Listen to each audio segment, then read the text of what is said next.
Has it ever seemed weird to you that Kingsbury and Queensbury are right next to each other? It seems like a pretty bizarre coincidence, no? Let's examine this. I'm going to get etymological on yo posterior. You see, when you get a berry or borough suffix, it basically means estate granted by the crown or manor. I apologise to Saxon history enthusiasts. I am grossly oversimplifying history here. I'm afraid this really is not my ballpark. Please feel free to correct me in the comments. Anyway, the bury, in this case, was granted in the 10th century by King Edwy or Eadwig, to a gentleman named Lyfing or Liffing, Lyfing. Apparently, Edwy was very fond of granting land to his subjects, probably for political favour, or maybe he just didn't know what to do with it in the days before swimming pools and garages. Who knows? I'm not a historian. So, the bury belonged to Leafing. The king was Edwy, and that is why Kingsbury is called Kingsbury. Alright, that's that mystery solved.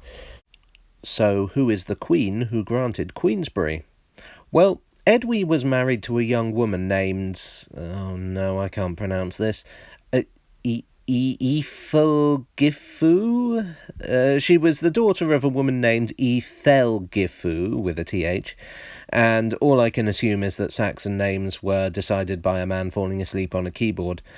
Edwy apparently rather fancied Ethelgifu, but wound up marrying Ethelgifu, only for the marriage to be annulled a few years later. History tells us this was because the couple were found to be too closely related, but I think the reality is that they were both ashamed to be married to someone with such a stupid name. Fortunately for your humble narrator, Ethelgifu is not the queen in Queensbury. So who is? Well, for that, we need to look a lot closer to the present day. So, the thing about London is that it's a lot bigger now than it used to be. A lot of that is due to the railways. For centuries, expansion of cities was limited by basically how far people could walk and how far goods could be transported. The railways opened up new possibilities. People could live miles away from work, away from the smoke and squalor of the city. And so the suburb was invented. No one understood this better than the Metropolitan Railway, which you, of course, now know as the Metropolitan Line. Initially intended as an inner-city commuter line, its directors realised early on that there was money to be made in the business of making suburbs. So they headed out into the fields of Middlesex, reaching towards such far-flung destinations as Harrow, Pinner and Neasden. As the line extended outwards, the Met came up with a handy little money spinner. They would buy more land than they strictly needed for their railway, then sell it on once the railway was complete, making a tidy profit in the process. Then developers would build on that land, and the Met could make more money taking the new residents into town. In 1915, they came up with a marketing device, Metroland. Metroland was the area northwest of London served by the Metropolitan Railway. But it was more than that. It was a middle-class dream. You'd have a beautiful house in the rolling hills of Middlesex.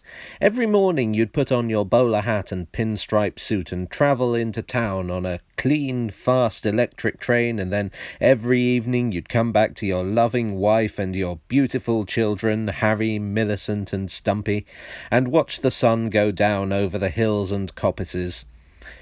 At the weekend you'd go rambling and feed the deer or whatever it is that people do in the countryside. The Met published guidebooks and posters extolling the virtues of this bucolic aspirational lifestyle. They even built their stations to look like country houses. Stations would receive pleasantly rural-sounding names like Croxley Green, Northwick Park, Northwood Hills. In practice, of course, it wasn't quite as promised.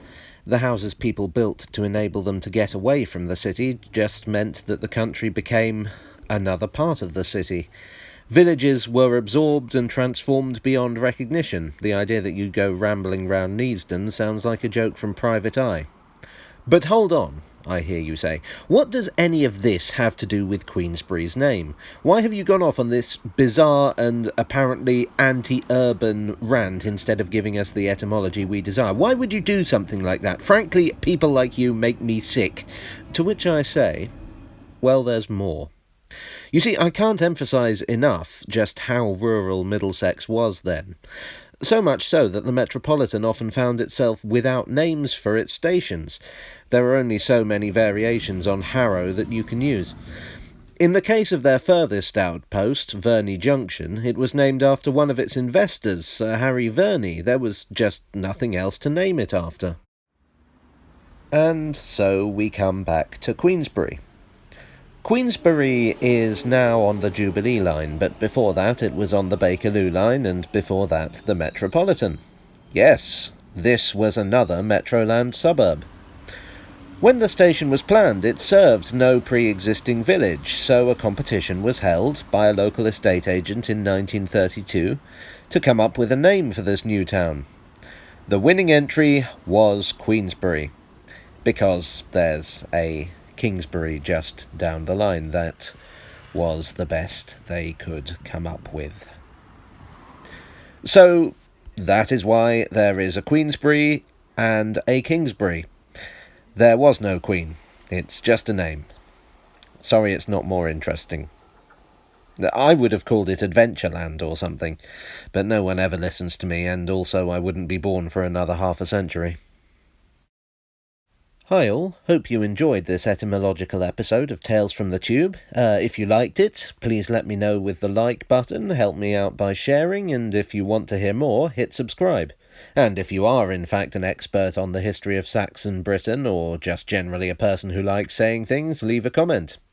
And I'll see you next time. Cheerio.